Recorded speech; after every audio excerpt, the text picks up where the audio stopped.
পবিত্র ঈদুল আজহার আগাম বার্তা নিয়ে এলো মধ্যপ্রাচ্যের দেশ সংযুক্ত আরব আমিরাত UAE। চাঁদ দেখা সাপেক্ষে আগামী ২৭ মে বুধবার দেশটিতে হিজরি সনের ১২তম মাস জিলহজের এই মহান উৎসব পালিত হতে পারে। গালফ নিউজের প্রতিবেদন অনুযায়ী ২৬ মে মঙ্গলবার পবিত্র আরাফাত দিবস পালনের সম্ভাবনা রয়েছে, যার পরদিনই উদযাপিত হবে ঈদুল আজহা।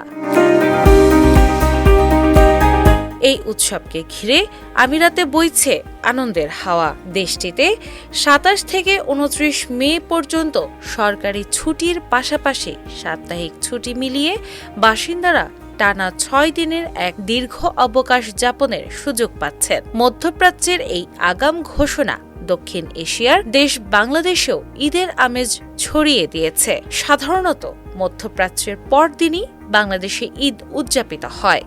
সেই হিসেবে ২৮ মে বাংলাদেশে কোরবানির ঈদ হওয়ার উজ্জ্বল সম্ভাবনা রয়েছে। ঈদুল আজহা কেবল একটি উৎসব নয়, এটি মহান আল্লাহর প্রতি নিঃস্বার্থ আনুগত্য ও হযরত ইব্রাহিম আলাইহিওয়াসাল্লামের ত্যাগের অনন্য নিদর্শন। সুন্নাতে ইব্রাহিমী হিসেবে পরিচিত এই কোরবানির মাধ্যমে মুসলমানরা তাদের প্রিয় বস্তু আল্লাহর নামে উৎসর্গ করেন। ঈদের দিন সকালে জামাতে নামাজ আদায় শেষে পশু কোরবানির মধ্য দিয়ে শুরু হয় মূল আনুষ্ঠানিকতা।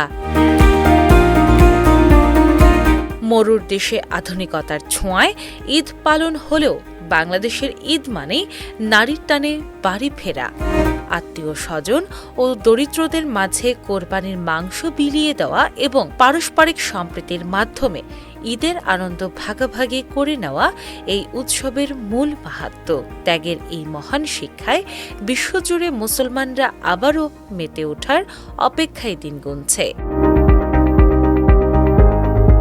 দিনা ইসলাম, বাংলা বাজার পত্রিকা।